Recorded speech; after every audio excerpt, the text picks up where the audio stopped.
The morning sun cast long shadows across the university campus as 18-year-old Marcus Chen walked toward the administration building. His hand shook slightly as he held the official letter that had arrived 3 days ago. The scholarship committee had chosen him from thousands of applicants for the prestigious Morrison Academic Excellence Award. The full ride to Harvard would change everything for his family. Marcus came from a small town in Northern California, where his parents ran a struggling restaurant. Money was always tight, and this scholarship meant his younger sister could continue her violin lessons and his parents wouldn't have to work 16-hour days anymore. The weight of responsibility pressed on his shoulders like a heavy backpack. Inside the marble-floored lobby, other award recipients chatted nervously with their families. Marcus noticed how different he looked from most of them. While they wore expensive suits and designer dresses, he had borrowed his father's only good jacket, which hung loose on his thin frame. His mother had pressed it carefully that morning, her eyes bright with tears of pride. "Marcus Chen?" A woman in a navy blazer approached him with a warm smile. "I'm Dr. Patricia Wells from the Scholarship Committee. We're so excited to have you join our program." As she led him toward the ceremony hall, Marcus felt a strange sensation in his stomach. It wasn't nervousness about the speech he would have to give or worry about meeting expectations. Something else tugged at his mind, a memory he couldn't quite grasp. The ceremony hall buzzed with conversation as families found their seats. Marcus spotted his parents in the third row, his mother clutching a small camera and his father adjusting his tie for the 5th time. They looked so proud, so hopeful. This moment represented years of sacrifice and dreams. During the presentation, Marcus learned more about Morrison himself.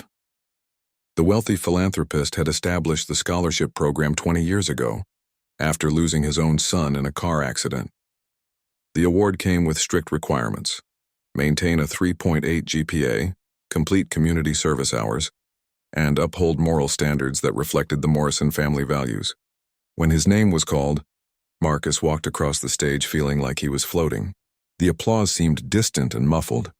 Dr. Wells placed the heavy medal around his neck and handed him a certificate with his name written in elegant script. Cameras flashed as he shook hands with board members. "This young man represents everything we hope to achieve through education," announced the board chairman into the microphone. "Marcus has overcome significant challenges while maintaining perfect grades and demonstrating exceptional character." As Marcus looked out at the audience, his eyes caught sight of something that made his blood run cold. In the back corner of the hall stood an elderly man with weathered skin and long gray hair pulled back in a traditional braid. The man wore a simple black suit, but around his neck hung a silver pendant that Marcus recognized immediately. The pendant bore the symbol of the Modoc tribe, and the man's dark eyes were fixed directly on Marcus with an expression of deep sadness and recognition. For a moment, time seemed to stop. The applause faded to nothing, and all Marcus could hear was the pounding of his own heart. The old man raised one hand slightly, almost like a greeting, but his face remained solemn. Then, as quickly as Marcus had noticed him, the man turned and walked out of the hall, disappearing through the back doors. Marcus tried to focus on the rest of the ceremony, but his mind raced with questions. Who was that man? Why did seeing him feel like a punch to the stomach? And most importantly, why did Marcus feel like he was living a lie while wearing this Medal of Honor? When the formal presentation ended, families gathered for refreshments and photos. Marcus smiled and thanked people who congratulated him, but part of his attention remained on those back doors where the mysterious man had vanished. His parents beamed with joy as they posed for pictures, completely unaware of their son's internal turmoil. "We're so proud of you, son," his father whispered as they embraced. "Your grandfather would have been so happy to see this day." The mention of his grandfather sent another wave of unease through Marcus. His grandfather had died when Marcus was 12, but before his death he had shared stories that Marcus had tried hard to forget. Stories about their family's true heritage and secrets that were supposed to stay buried. As the evening wore on and families began to leave, Marcus found himself looking over his shoulder, hoping to catch another glimpse of the elderly man. But the stranger was gone, leaving behind only questions and a growing sense that this scholarship, this new beginning, might actually be the start of something much more complicated. Walking to the parking lot with his parents, Marcus touched the medal hanging around his neck. It felt heavier now, like it carried more than just the weight of academic achievement. Whatever that man's presence meant, Marcus knew his life had just become much more complicated than a simple success story. The drive home was filled with his parents' excited chatter about his future, but Marcus stared out the window in silence, wondering if the truth about his past was about to catch up with his carefully constructed present. 3 weeks after the ceremony, Marcus had almost convinced himself that seeing the elderly man was just his imagination playing tricks on him. Harvard's orientation packets arrived daily in the mail, and his parents proudly displayed his scholarship certificate on the restaurant wall where customers could see it. Life seemed to be moving forward exactly as planned. Then the letter arrived. Marcus found it slipped under his bedroom door one morning, written on paper that felt old and textured. There was no return address, no postmark, just his name written in careful handwriting across the front. His hands trembled as he opened it. "Young Marcus," the letter began, "your grandfather spoke of you often before he passed. He carried great sorrow about the choices he made to protect your family. The time has come for you to understand who you really are and what was lost so you could have the life you live now. Meet me at Clearwater Falls this Saturday at noon if you wish to know the truth. Signed, Samuel Crow Feather, Chief of the Klamath River Modoc." Marcus read the letter 3 times before it fully sank in. Samuel Crow Feather was the man from the ceremony. Somehow he had found Marcus, and somehow he knew about his grandfather. The mention of Clearwater Falls made Marcus's stomach drop, because it was a place his grandfather had taken him several times as a child, always with warnings never to tell his parents about their visits there. For the rest of the week, Marcus carried the letter in his backpack, pulling it out during quiet moments to read it again. He tried to focus on his summer job at the local library and preparations for Harvard, but the words haunted him. What choices had his grandfather made? What had been lost? And why did Marcus feel like his entire identity might be built on lies? Saturday morning arrived gray and overcast. Marcus told his parents he was going hiking with friends, hating himself for the deception but knowing they would never understand.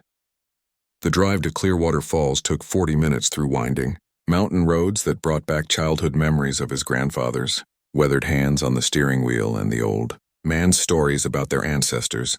The falls were, exactly as Marcus remembered them, powerful water cascading down granite cliffs into a clear pool below. The sound was deafening, drowning out everything except the rushing water and the wind through the pine trees. As he walked down the familiar trail, Marcus spotted Samuel Crow Feather sitting on a fallen log near the water's edge. Up close, the chief looked even older than he had at the ceremony. Deep lines marked his face, and his long gray hair was braided with leather strips and feathers.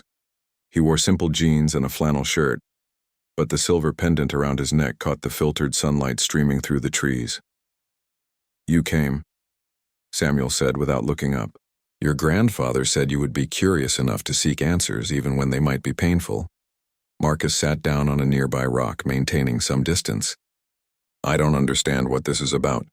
My grandfather never told me about any chief or about being connected to the Modoc tribe." Samuel's laugh was bitter and sad.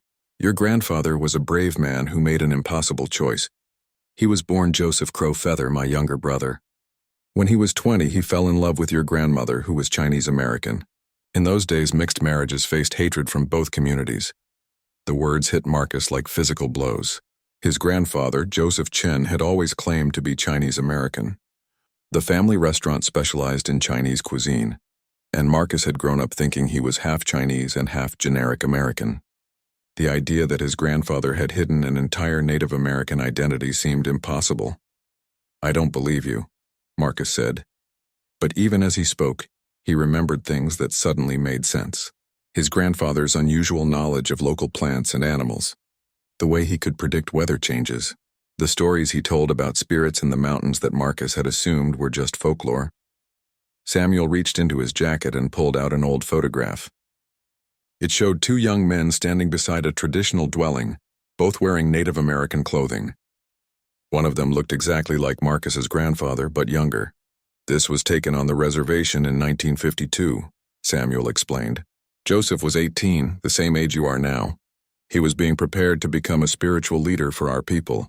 Then he met your grandmother and everything changed." Marcus stared at the photograph, seeing his grandfather's familiar features in the young man's face. "Why did he leave?" "The government was putting pressure on tribes to assimilate or lose their land." Mixed marriages were discouraged by both communities. Joseph believed the only way to protect his future family was to completely abandon his identity and become Chinese American. Your grandmother's family helped him create new documents and a new history.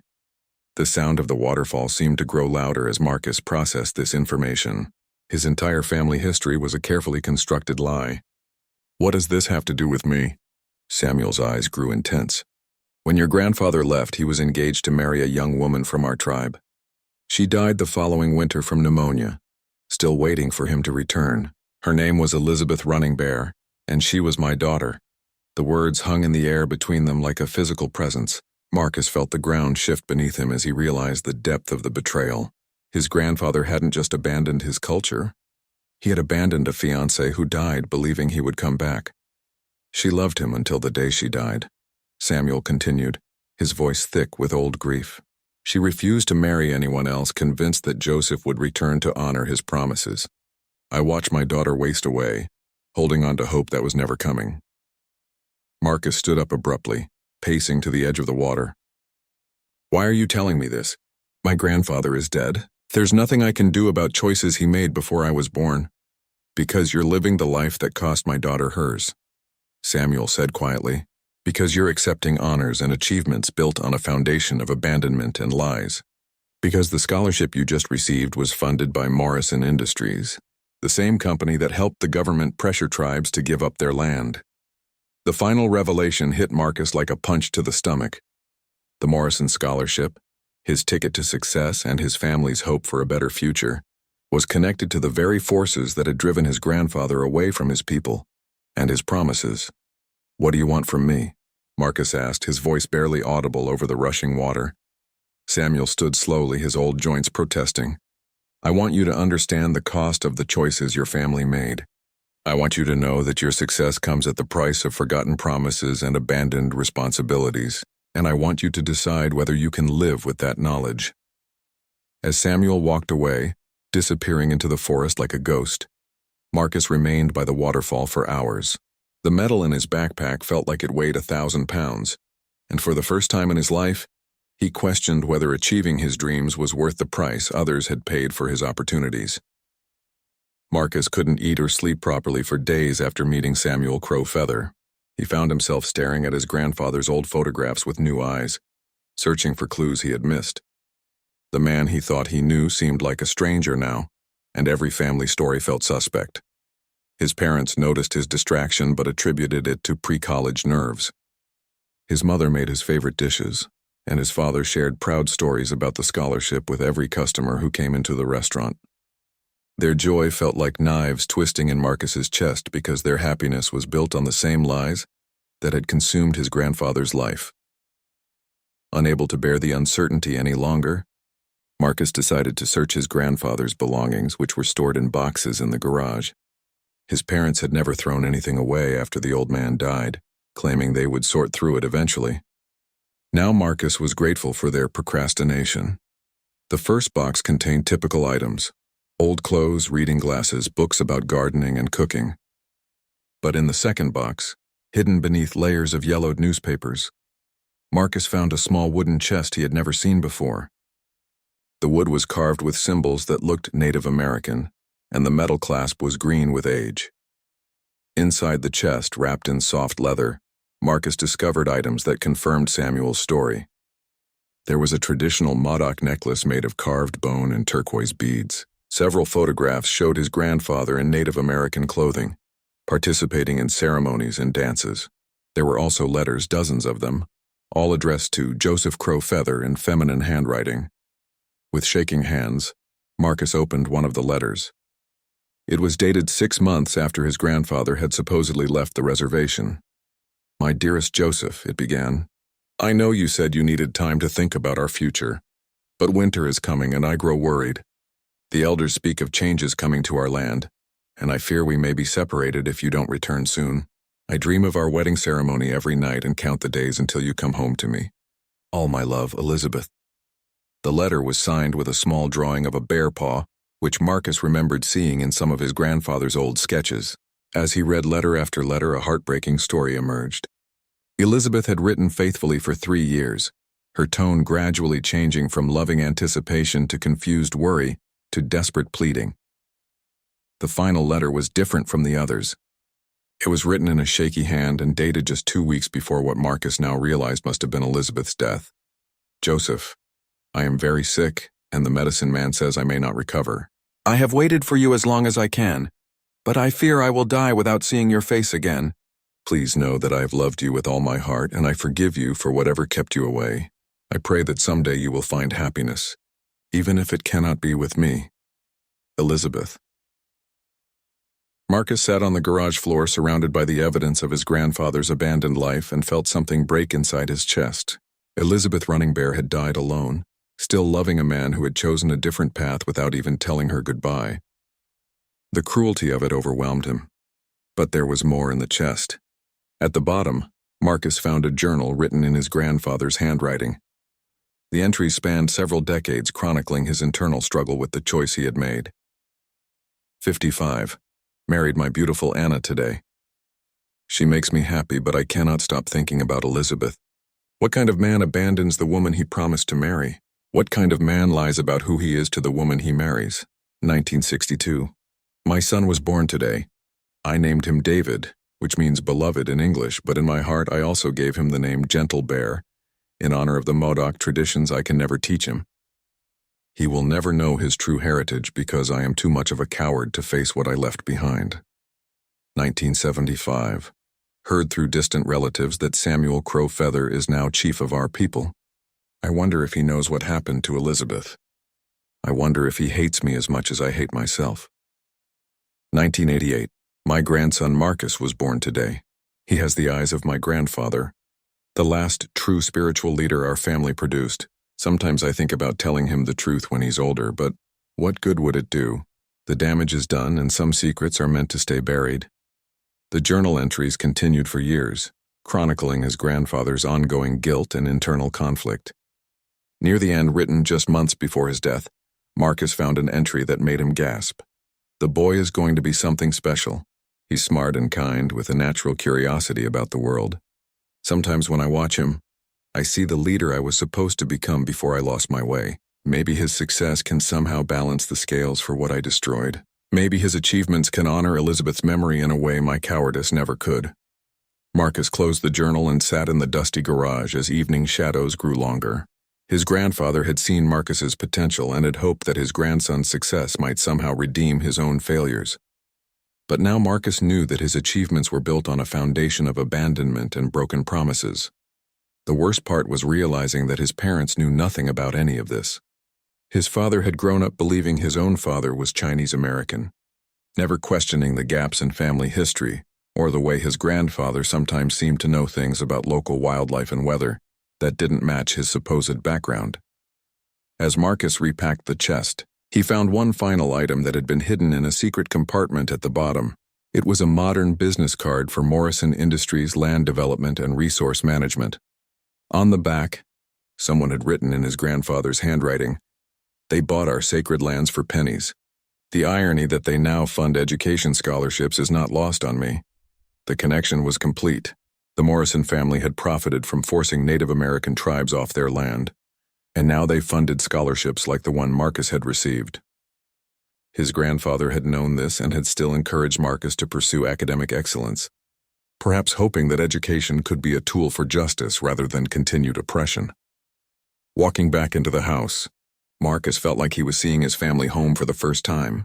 The Chinese decorations and cultural artifacts that had always seemed natural now felt like costume pieces in an elaborate performance.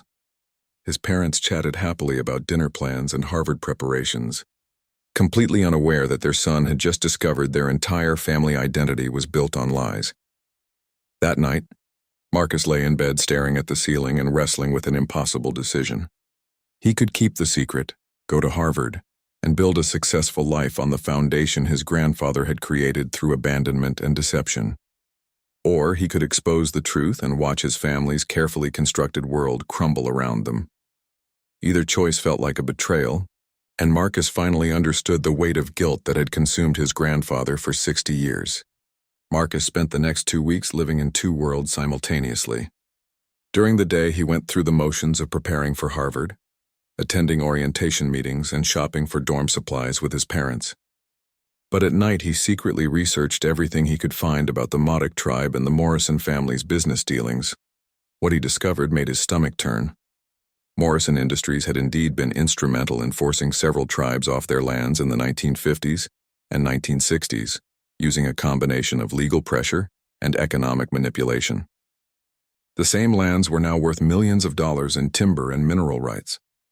The scholarship program, Marcus realized, was either cosmic irony or a calculated attempt to buy goodwill. The more he learned about Modoc culture and traditions, the more Marcus felt a strange sense of recognition. Stories about the connection between people and land resonated with something deep inside him.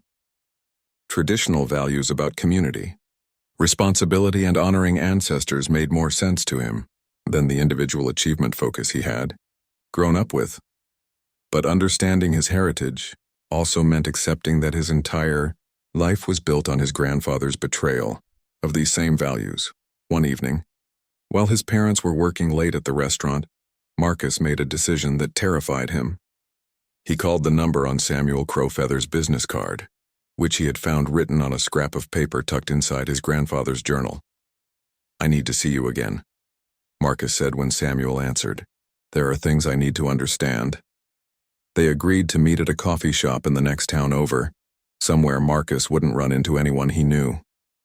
When he arrived, Samuel was already waiting in a corner booth, looking like any other elderly man enjoying an afternoon coffee, except for the traditional pendant that never left his neck.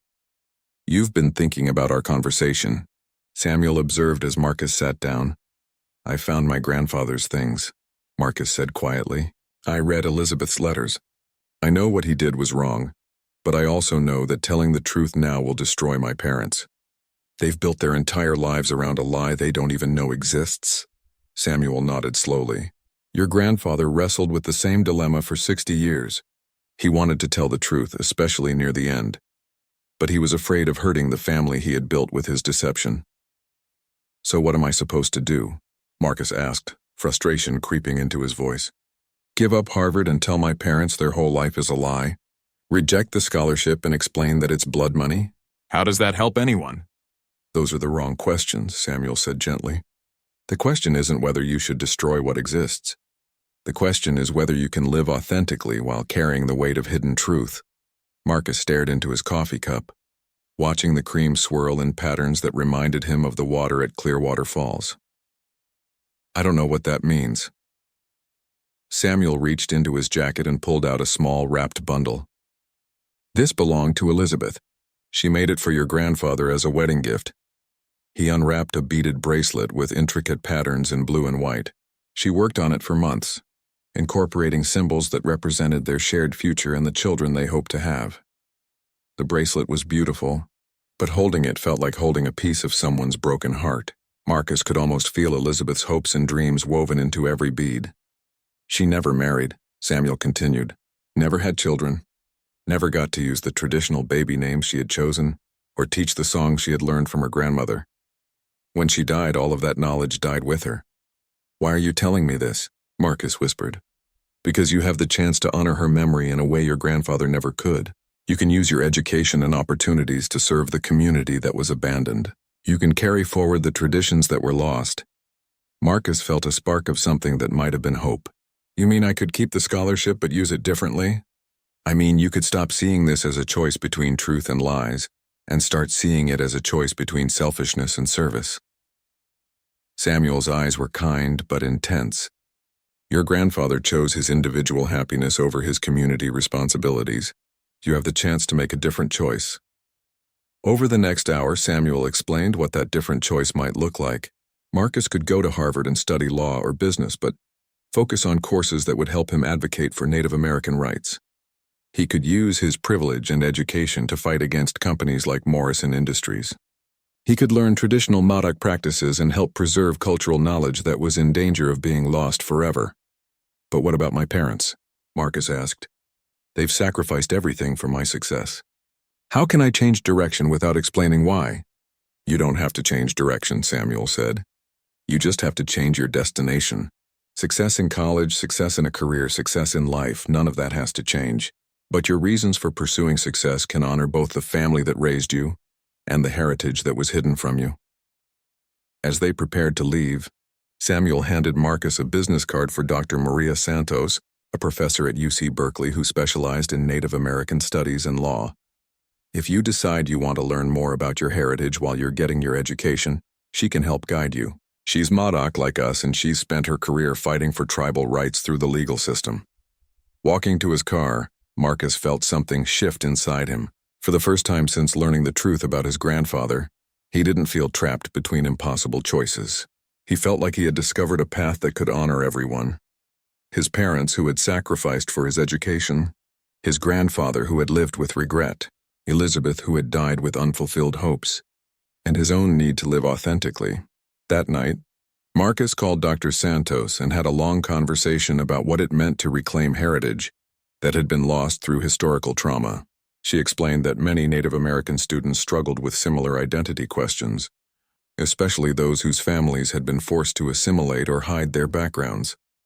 The beautiful thing about culture, she told him, is that it doesn't disappear just because it's hidden. It waits sometimes for generations for someone to rediscover it and bring it back to life. For the first time in weeks, Marcus fell asleep without feeling like he was drowning in secrets. He was still going to Harvard, still going to make his parents proud, still going to honor the sacrifices they had made for his education, but now he also had a larger purpose that connected him to something bigger than individual achievement.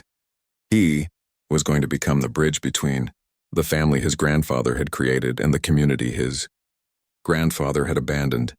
He was going to use his privileges to serve both, and maybe in some small way, he could help heal the wounds that his family's choices had created. Harvard's campus in September felt overwhelming and magnificent at the same time. Marcus walked through Harvard Yard carrying his grandfather's wooden chest hidden in his luggage, along with Elizabeth's bracelet, wrapped carefully in his grandfather's journal. His parents had driven him cross-country for move-in day, their pride evident in every photograph they took and every story they shared with other families. "Our son is the first in our family to attend an Ivy League school," his mother told everyone they met. His grandfather would be so proud. Marcus smiled and nodded, but the words carried a different weight now. His grandfather would indeed be proud, but for reasons his parents could never imagine. His roommate turned out to be Tyler Morrison, great-grandson of the scholarship program's founder.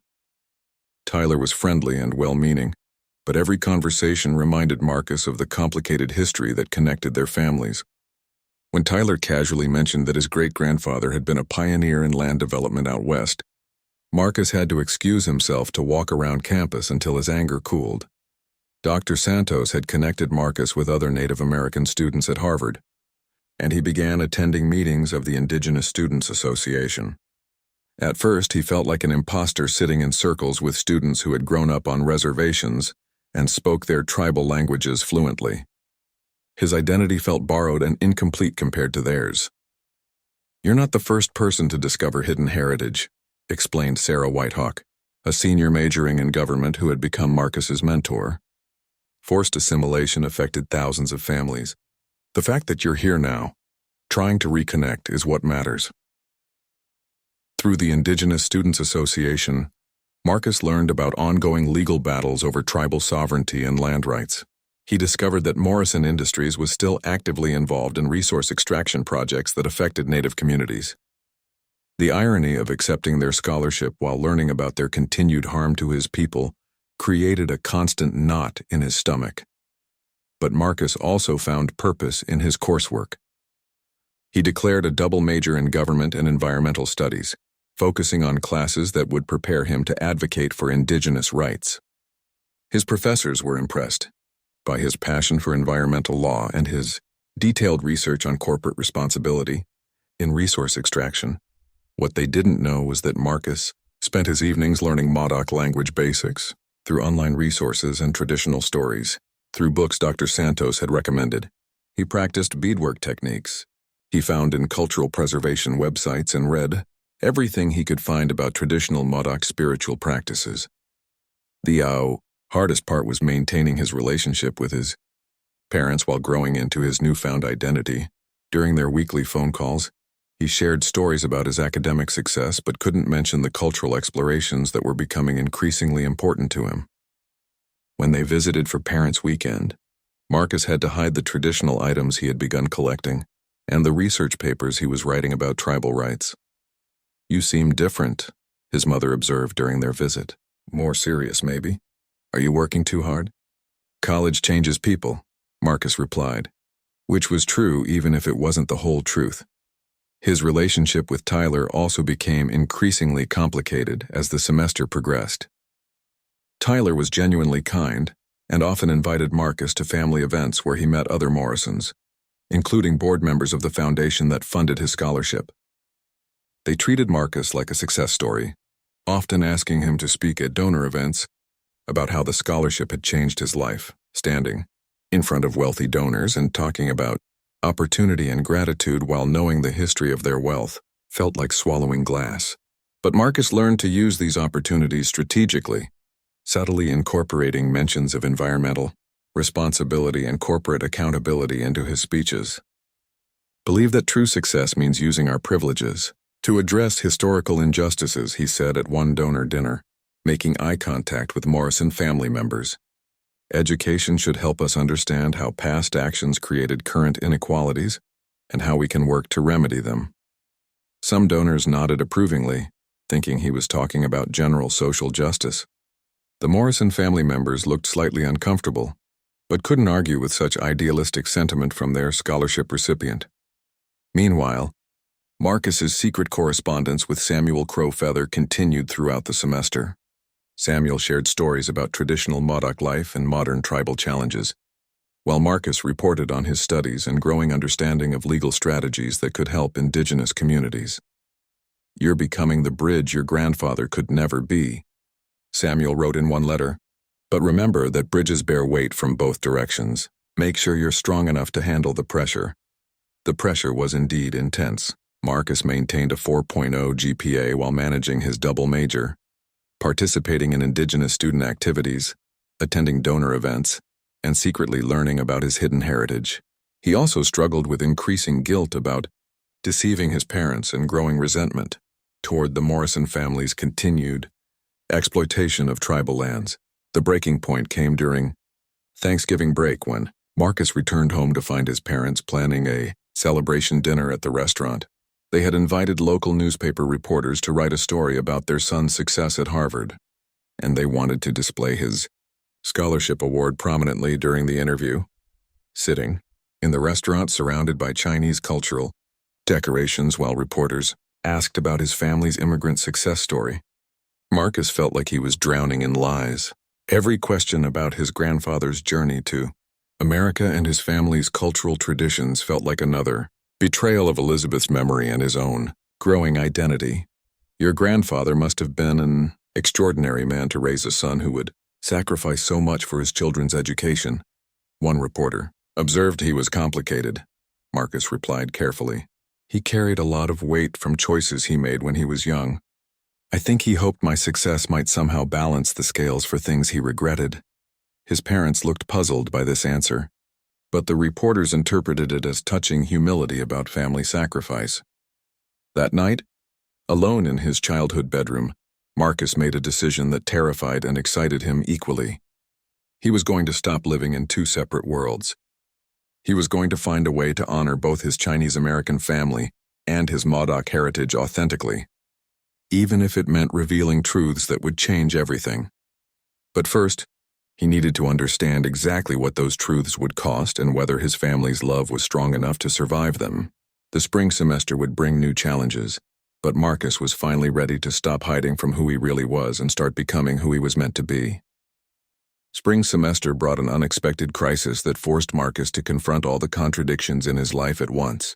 Tyler Morrison approached him in March with devastating news delivered with genuine concern and confusion. "I need to tell you something, and I don't know how you're going to take it," Tyler said, sitting across from Marcus in their dorm room. "My family's company is facing a lawsuit from some Native American tribe, and your name came up in the legal documents." Marcus felt his blood turn to ice. "What do you mean my name came up?" Tyler pulled out printed emails he had received from his father. "The Klamath River Modoc tribe is claiming that Morrison Industries violated sacred land, protections in some timber deal from the 1960s. Their legal team apparently found evidence that one of their former tribal members, someone named Joseph Crowfeather, had legal rights to the land that were never properly transferred. The room seemed to spin around Marcus as Tyler continued reading from the legal documents. The weird part is that they're claiming this Joseph Crowfeather had a grandson who's currently attending Harvard on a Morrison scholarship. They want to question you as a potential heir to his claims. Tyler looked up with worried eyes. Marcus, they think you might be connected to this somehow. Is Crowfeather a name you've ever heard? Marcus sat in stunned silence, realizing that Samuel had been building a legal case and hadn't told him. The chief had been gathering evidence about his grandfather's abandoned land rights and planned to use Marcus's existence as proof that the original transfer had been invalid. I need to call my parents, Marcus said, his voice barely above a whisper. This is crazy, right? Tyler pressed. I mean, you're Chinese American. This has to be some kind of mistake or identity mix-up. Marcus looked at his roommate. This kind young man who had become a genuine friend, despite the complicated history between their families, and realized that the moment of truth had arrived whether he was ready or not. Tyler, Marcus said slowly, there are things about my family that I've recently learned, things that my parents don't even know. Over the next hour, Marcus told Tyler everything. He explained about finding his grandfather's hidden belongings, meeting Samuel Crowfeather, discovering Elizabeth's letters, and learning about the Modoc heritage that had been buried for decades. Tyler listened in growing amazement and horror as the full story unfolded. So, you're saying my family's scholarship money is essentially paying for the education of someone whose grandfather was cheated out of his land by my great-grandfather? Tyler asked when Marcus finished. That's one way to look at it, Marcus replied. Another way is that your family is unknowingly helping to train the person who might help make things right. Tyler was quiet for a long time, processing the implications. What are you going to do? I don't know, Marcus admitted. But I think I need to go home and tell my parents the truth before they hear it from lawyers or reporters. The flight home felt endless. Marcus had called his parents to say he was coming for a visit but hadn't explained why. His mother had been excited, assuming he was homesick or needed a break from studying. His father had worried that something was wrong with his grades. Neither had imagined that their son was coming home to shatter their understanding of their own family history. Marcus arrived at the restaurant during the dinner rush, watching his parents work together with the efficiency that came from decades of partnership. They looked happy, comfortable in their established routines and shared identity. In a few hours, Marcus was going to destroy that comfort forever. After closing time, the three of them sat in the empty restaurant while Marcus tried to find words for an impossible conversation. He started with the scholarship ceremony and the mysterious man who had attended, then gradually revealed everything he had learned about their family's true history. His parents' reactions evolved from confusion to disbelief, to shock to anger to grief as the full scope of the deception became clear. His mother cried when Marcus showed them Elizabeth's letters. His father stared at the photographs of his own father in traditional Modoc clothing, as if looking at a stranger. 60 years, his father whispered. He lied to us for 60 years. He was trying to protect you, Marcus said gently. The world was different then. Mixed marriages faced hatred and Native Americans faced forced assimilation. He thought creating a new identity was the only way to give his family a safe future. But he was engaged to someone else, his mother said, her voice breaking. He let that poor girl die thinking he was coming back. How could he marry me knowing he had abandoned someone who loved him? These were the questions Marcus had wrestled with for months, and he still didn't have satisfying answers. I think he convinced himself that he was protecting everyone by keeping the secret. But the guilt consumed him. I found journal entries where he wrote about regretting his choices every day. His father stood up abruptly and began pacing around the restaurant. What does this mean for us? For the restaurant? For you? Are you even legally Marcus Chen, or are you Marcus Crowfeather? I'm still me, Marcus said firmly. I'm still your son, still the person you raised, still grateful for every sacrifice you made for my education. Learning about Modoc heritage doesn't erase Chinese American identity. I'm both, and I want to honor both parts of who I am. The conversation continued until dawn, cycling through anger, grief, confusion, and gradually, acceptance. His parents needed time to process the revelation that their entire married life had been built on his grandfather's elaborate fiction, but they also began to understand why Marcus had been different since starting college. "The legal case," his mother said as the sun began to rise. "What does that mean for your scholarship?" Marcus had been dreading this question. "I don't know yet. The Modoc tribe is claiming that grandfather's land rights were never properly transferred, which means Morrison Industries may have been operating illegally on tribal land for decades. If the case succeeds, it could result in major financial penalties for the company." "And you're caught in the middle," his father observed. "I put myself in the middle," Marcus corrected. "I've been working with Samuel Crowfeather to understand our heritage and learn about tribal advocacy. I've been using my Harvard education to research legal strategies that could help indigenous communities fight corporate exploitation." His parents exchanged glances, and Marcus saw something shift in their expressions. Despite the shock and hurt, they were beginning to see their son's choices not as betrayal but as an attempt to honor complicated truths. "So what happens now?" his mother asked. Marcus took a deep breath. "Now I go back to Harvard and figure out how to use what I've learned to make things right. I'm going to continue my education, but I'm also going to help the Modoc tribe with their legal case. I'm going to work to ensure that Morrison Industries is held accountable for past and present harm to Native communities." "Even though that might mean losing your scholarship?" his father asked. "Even though it definitely means revealing that our family story is more complicated than we thought," Marcus replied. "I can't keep living a lie, even a comfortable one. Grandfather spent 60 years carrying guilt about his choices. I won't spend my life carrying guilt about mine." As his parents absorbed this final declaration, Marcus felt a weight lift from his shoulders that he hadn't realized he was carrying. For the first time in months, he felt like he could breathe freely. The truth was finally out, and while it was painful and complicated, it was also liberating. The road ahead would be difficult, full of legal battles, media attention, and financial uncertainty. But Marcus was finally ready to walk it authentically, honoring both the family that had raised him and the heritage that had been hidden from him.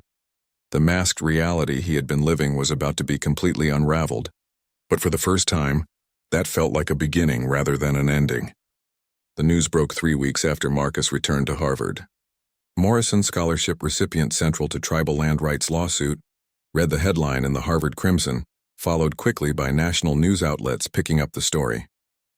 Overnight, Marcus became the face of a legal battle that had been decades in the making. The Morrison family's reaction was swift and predictable. Within days, Marcus received a formal letter informing him that his scholarship was under review, pending the outcome of the legal proceedings. The letter was professionally written, but the message was clear. They felt betrayed by what they saw as his deception and manipulation. Tyler found Marcus sitting in their dorm room staring at the letter when he returned from class. "I'm sorry," Tyler said quietly. "I tried to convince my family that you didn't know about the connection when you applied for the scholarship, but they think you and this chief planned the whole thing." "Did we?" Marcus asked, more to himself than to Tyler. "I keep wondering if Samuel knew from the beginning that this would happen. If he orchestrated our first meeting to set up this legal strategy." "Does it matter?" Tyler replied, sitting down across from him. "The legal claims are either valid or they're not. Your grandfather either had rights to that land or he didn't. The timing of when you learned about it doesn't change the facts." Tyler's support meant more to Marcus than he could express, despite the awkward position it put him in with his own family. Tyler had stood by Marcus as the story unfolded in the media. He had even spoken to reporters, confirming that Marcus had never mentioned any Native American heritage during their months as roommates. "My family's threatening to cut off my trust fund if I keep supporting you," Tyler admitted. "They think I'm being naive and manipulated." "Maybe you should listen to them," Marcus said. "This is going to get uglier before it gets better, and I don't want you caught in the crossfire." "Too late for that," Tyler smiled grimly. "Besides, someone needs to represent the decent side of the Morrison family in all this mess." The legal proceedings moved faster than anyone expected. Samuel Crowfeather had indeed been building his case for years, gathering documents and testimony that proved Joseph Crowfeather had never legally transferred his land rights before disappearing. The hasty documentation that Morrison Industries had used to justify their timber operations in the 1960s was revealed to be fraudulent. More damaging for the Morrison family was the discovery that they had known about the questionable land rights for decades but had continued to profit from the timber extraction anyway. Internal company documents showed discussions about the Indian problem and strategies for avoiding legal challenges from tribal communities. Marcus found himself caught between two worlds that seemed increasingly hostile to each other. The Morrison family and their supporters portrayed him as an opportunistic schemer who had manipulated his way into Harvard to further a predetermined legal strategy. Meanwhile, some members of the Modoc community criticized him for taking Morrison money in the first place and questioned whether someone who had grown up completely outside tribal culture could legitimately represent their interests.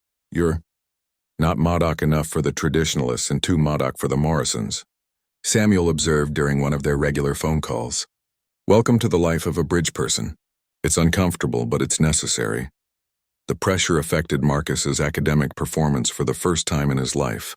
His grades slipped from perfect A's to mostly B's as he spent increasing amounts of time dealing with lawyers, reporters, and tribal council meetings. Harvard's administration remained officially neutral, but Marcus could feel the tension from professors and administrators who worried about the negative publicity affecting the university's reputation. His parents struggled with their own adjustments to the situation. The restaurant received both supportive customers who admired Marcus's courage and hostile visitors who accused the family of fraud and deception. His mother had to take anxiety medication for the first time in her life, and his father aged visibly under the stress of constant media attention. "I keep wondering if we should have left the secret buried," his mother said during one particularly difficult phone call. "Your grandfather chose to hide the truth to protect his family. Maybe we should have respected that choice." "Elizabeth Running Bear deserved better than being forgotten," Marcus replied, "and the Modoc people deserve justice for the land that was stolen from them. Some truths are too important to keep hidden, even when revealing them is painful."